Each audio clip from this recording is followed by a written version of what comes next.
So there's another issue where I can't root. Big up Benji, man. Big up Benji. I know you guys did a great show, by the way. Big up Pep Talk. You know, I chimed in and I saw, and I wanted to leave a message, but I didn't want to throw everybody off. Like, I just wanted to see who you are, and like, I loved it. Big up Joe.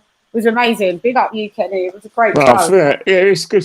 Yeah. You know, talking about that show. Sorry to digress about. Yeah, no, it's okay. Go on. There was so much. There's so much. You know, after I'd done the show, I thought, oh, we could have said that. You know, about Tyson Fury's interview with. Why don't you put things down?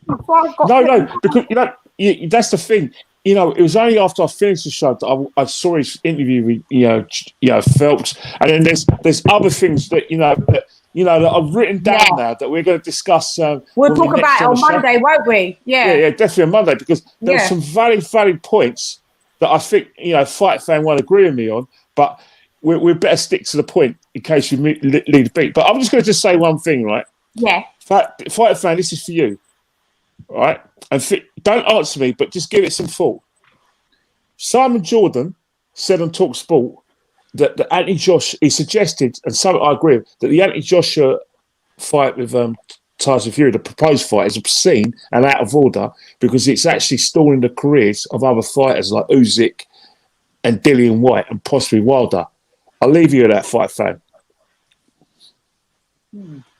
Interesting. I'm going to write that down so I can have a ponder on it. Yeah, I saw the interview. I saw that. What do you think? As a fan, I would like there to be no politics so that we get all the fights that we get, that we would like to see. Everybody fighting everybody. But I don't, as boxers, I think they're all going to be selfish when it comes to their own careers. I do not think Fury or AJ will lose a minute's sleep. Of course not. Worrying about Joyce, Usyk, Dillian White, any other mandatory that's careers being held up while they are brokering probably one of the biggest deals of their life. And that's just a sad shame about it. Yeah, but morally, I think it's wrong because at the end of the day, how many hoops does Dillian White have to do? Dillian White's probably going to have a career where he's earned so much money and he's been a pay-per-view fighter, but his opportunity to fight for a world title. What I would say is, I don't think Usyk or Dillian White would give a crap if it was them two that had the belts and it was Fury and Joshua that was waiting for their chance. Yeah, but in the interest of fair, they might, because Dillian White is always operates at a place where let's get the fights and let's get them done now. I'm not really sure if Dillian White would be a whole. Dillian wants to take his time to broker the biggest deal. He would. He would take his time, make sure the biggest deal is done right, make sure they get the best offers in. I would bank that Dillian would try and get the best. So you two don't agree with me then? You two don't agree with me? I just think that I don't like the. I like the fact the fight's been made. Yeah. I like the fact that I agree. But I don't like the bulldozing approach to it. In terms of like, I've always believed if you earn your stripes, then you should get your rewards in boxing. Especially when there's time in boxing is just like it's basically like the speed of light. You blink and it's over. I just think that fight again, because we're talking about Tyson Fury, who are a massive fan of, but we're dissecting his resume. We're dissecting the fact is he a proper champion? Yeah. If I was to go on your on be LadyChann, walk around in your shoes. Yeah. The fact that he's having a fight with AJ at the expense of other fighters is another situation where Tyson Fury has been gifted a position in order to, retain his titles without doing the hard yards. But I'm a fan, so I'm all right. But I see where you're coming from now. And Simon Jordan has mentioned, and I've said it many times on Twitter last year, I find the whole prospect of the fight obscene because of the fact of what it's doing to someone like Dillian White's career. But as Leon says, dog eat dog. You know what I mean? So dog eat dog. Who gets the bone first? Yeah. And see, this is what I'm liking with you two, because you two are both Tyson Fury fans, supporters, and that. Yeah. And I could have got was quite hard. I could have got a panel of all AJ lovers, yeah, but that's not what I'm about, because this is why I'm trying to operate fairly. Like, it doesn't matter, because it doesn't matter if I'm surrounded like by, I'm not calling you guys sharks, but if I go into the water and I'm surrounded by sharks, but I'm wearing fucking metal, yeah, and everywhere I'm encased in metal, the sharks can't get me. It doesn't matter. I'll wade in there. So, because if I operate from facts, and there's no refuting facts, so it doesn't matter how many people don't have the same view as me. It doesn't matter, because I'm dealing with facts. That's all I'm coming with. That's all. So, and I appreciate you guys that are Fury, you're Fury fans, but you're understanding. Yeah, but yeah, Dave, I've got a lot of time for Anthony Joshua as well. Yeah, and like I said, it's a win-win for me. I love both the fighters. Yeah. But if you really want to push me, I'm more of a Dillian White fight than either of the two fighters. But yeah, so I've got a lot of love for, yeah, but you know, because of his story. But you know, I'm a massive AJ fan because you know how he came up for ranks, and I'm a massive fan of Tyson Fury how he came for ranks. But I genuinely believe that Tyson Fury will beat AJ. Yeah, but that's another discussion. Yeah. And you've always said that, Ken. And I get it. Like, that's your opinion. I'm never going to be like, I'm never going to be like, no. I get it. You've always stood by that and said that. So I get that. So all right. So moving on. So another reason why. Let me ask you this question. Can you? I thought I could, right? But I'm beginning to realize that I can't. I thought I could separate.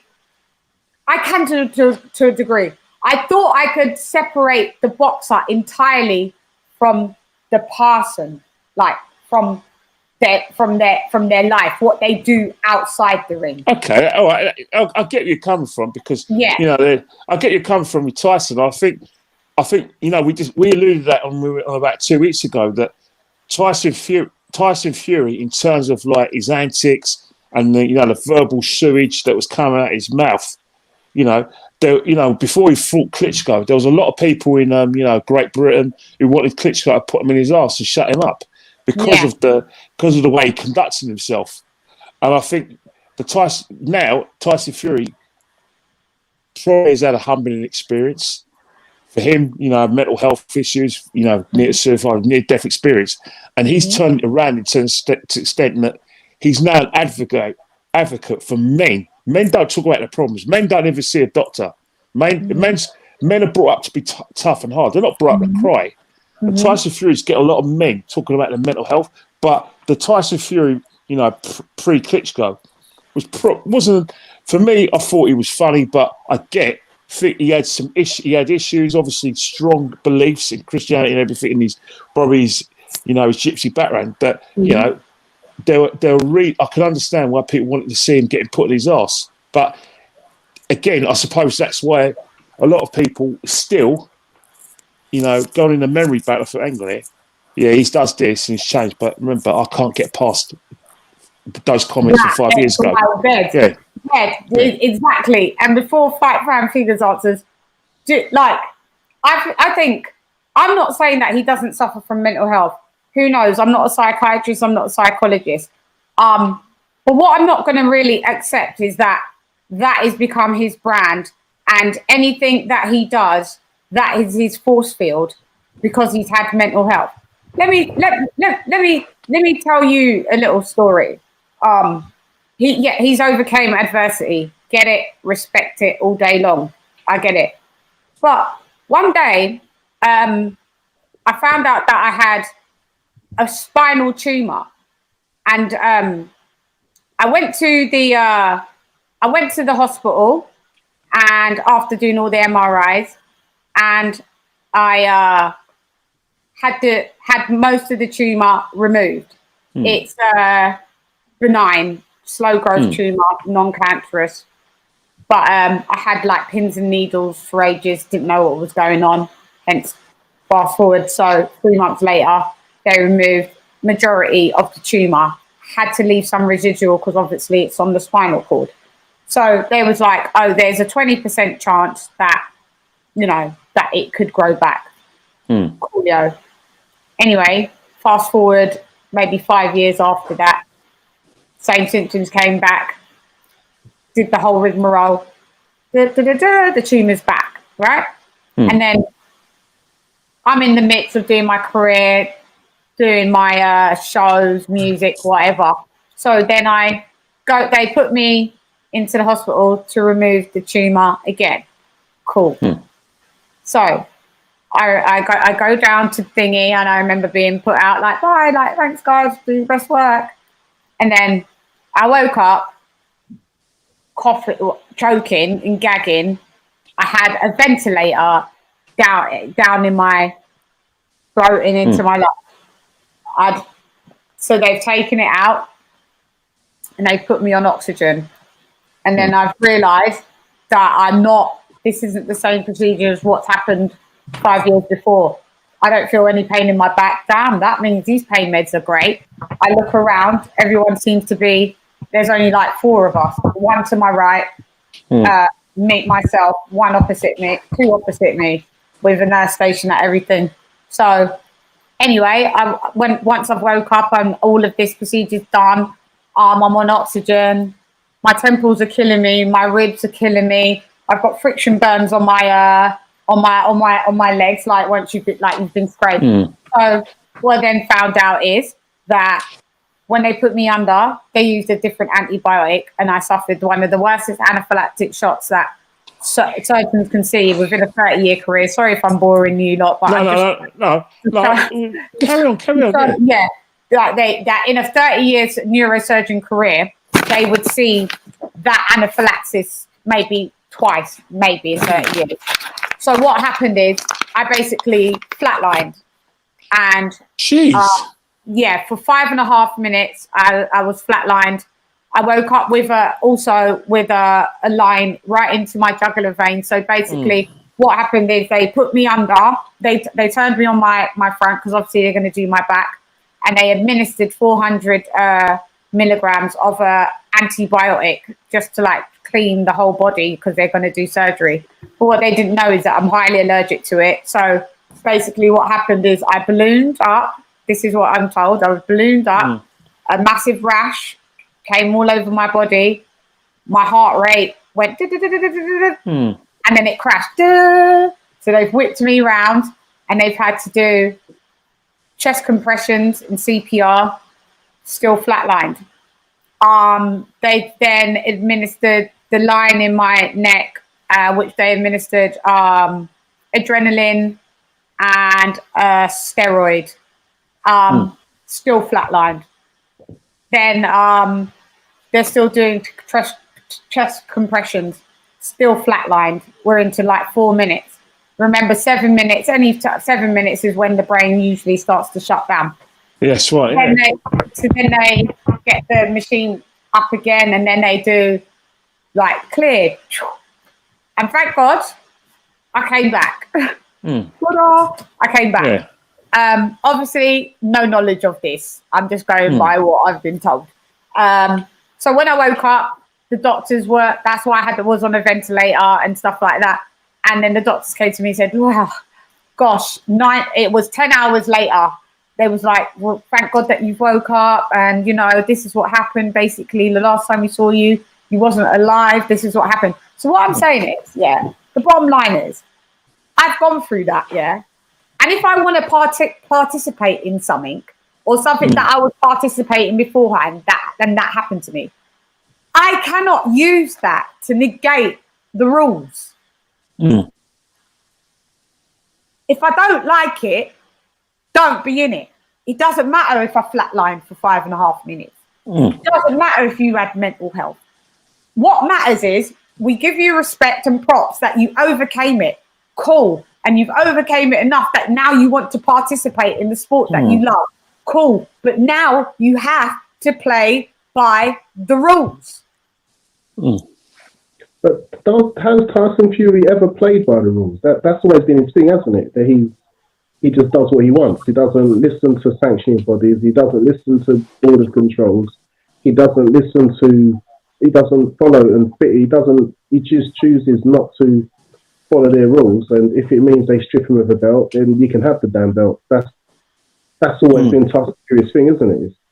That's just what he does. He will not be beholden to it. This is what we're going with, champion. And I do. In that respect, I do get it, because I think what's happened, right, is that in terms of the sport that we love, obviously, you know me, I'm more of a gooner, an Arsenal fan, a football fan. I know. And you know that, but obviously boxing's up there. Yeah, but I do understand the sport. I've watched a lot of fights live. Me and my wife love going all over the country, and I've got to know a lot of fighters, and that's how I've got based up my knowledge from watching the fights. But I do get you, Kevin. It's about role models. WBA, the WBC, the IBF. They want someone who could be a role model, and I think it's not an AJ show. No, it's a Tyson Fury show. Yeah. I get it, and I think it's a thing I always talk about. I don't know if you guys are football fans, but it reminds there was two Brazilian footballers, Pelé and Garrincha. Yeah, Pelé was a corporate man who was all right. Garrincha's both black, although Garrincha's light skinned with obviously Pelé's black African Brazilian, right? Yeah, African Brazilian.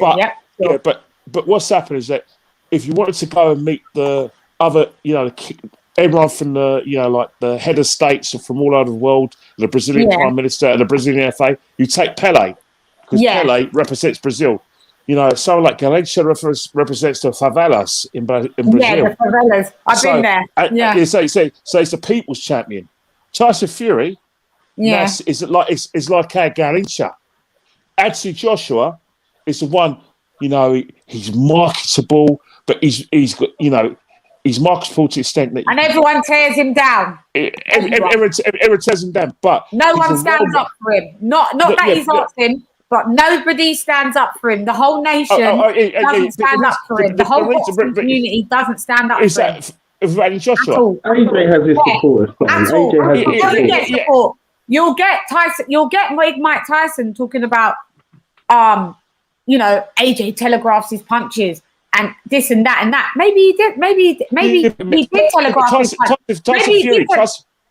Tyson Fury's a Garrincha, isn't he? Tyson Fury's a Garrincha. Yeah. Vander Holyfield and AJ, they're Pelés. Yeah. And I think that's the thing. That's the thing about, in terms of Tyson Fury, is that, all these people, like, they want someone who can represent the belt, go around the schools, represent boxing. Yeah. Tyson Fury doesn't want that, although he's got a very good he seems to have a decent relationship with Suleiman and the WBC. But in terms of what we're expecting, the sort of person who can go to Daniel's Downing Street, have a little handshake, go and Good Morning Britain. He obviously gets on Piers Morgan, but I'm talking about a world tour. It's not going to swear, not going to belch, not going to eat with his hands. Correct. Yeah. And I think in that respect, Tyson Fury doesn't want that. He sees himself as a people's champion. Like AJ, if you went up to AJ and said, "Look, he's corporate." Anthony, we want you to be one of the nominees for the British Sports Personality. Yeah, I'm having that. Tyson Fury's like, no thanks, and get me off, otherwise I'll sue ya. Yeah. So I see what you mean. Yeah. It's just yes, sir. Yeah, but that was more because of the history. Because Tyson back in 2015 was it? He suffered a serious bout of cancel culture when he did. Yes. After he beat Klitschko, right? Yes, and they just went wild on him. The BBC specifically attacked him. And then they tried to give him an award, and I get his point. Don't have your reporters trying to come for me really hard because of my religious beliefs, and then try and put me up to be taking one of your popularity awards when you've just done everything you can to diminish my popularity, and then you're trying to put me up for a bloody popularity award. It didn't make it, contradictory, right? And if I was, I wouldn't have anything to do with the BBC ever again. But I think, Leon, I'm very much, as you can imagine, I'm very much a Garrincha rather than a Pelé. And the Tyson Fury, the Garrincha in Tyson Fury, that's why I'm a fan of Tyson Fury, the Garrincha, the guy from the favelas. You know what I mean? People's champion. Yeah. And Dillian White's a Garrincha. He's a Garrincha yes, he is. as well. And he's really grown on me because when it was, you know, the war with the AJ and him and the build up, I really disliked him, and I didn't really want to because he's kind of from the same. Me and Dillian White have got more in common than me and Anthony Joshua of how. Actually, Anthony Joshua, before he got all his fame, was very much naughty boy. From the end. He was from the end. Yeah, he obviously didn't have Dillian White's struggle, but he wasn't built. Yeah, no, he was naughty. Yeah. He was a wrong un. Yeah, he was. And boxing turned him right, so I appreciate it. It's just like culturally wise, like I'm Jamaican, like half Jamaican. Dillian White's half Jamaican. My dad's from Brixton. I grew up going to Brixton. Dillian White's from Brixton, so I know the vibes in that pattern in that respect. But yeah, like you said, he's a Galencia. Yeah, and he's grown on me, and I actually really do like Dillian White. To be honest, I really do. So what I was saying is with all this, so we've gone past like holding mental health as your brand or as your shield. It doesn't really matter to me. I negate it and I don't care about it. Yeah, and people want to come at me and say, oh, how can you go at mental health, mate? I've just told you my story. So it's like, I didn't have to tell you that story. And I didn't tell you that story as anything to be like pity. I had to use it as a strong reference. Do you know what I mean? Because I don't use any of that to not do anything else that I need to do in life. Do you understand what I'm saying? So I can't use that when things get a bit sticky. Oh, guys, remember I did die for 5.5 minutes. Like, you know, like, please, I've gone through such a traumatic thing. Like, it was fucking traumatic. It still is. But at the end of the day, I'm here and we've got over it, and I have to play by the rules if I want to. But you know what, Shan? Yeah. If you were willing to use that as a shield, and you were to say to me, you know, I don't need this abuse, Leon. I died for 5 minutes on an operating table. If I came back and said I don't care, then that kind of makes me a dick. So it's like, from the time you hold it up, it makes me a dick. It makes me a dick. It makes me a dick that I had to make you say that to be a dick. You was actually right. Because if I do come into something and go, Leon, do you know what?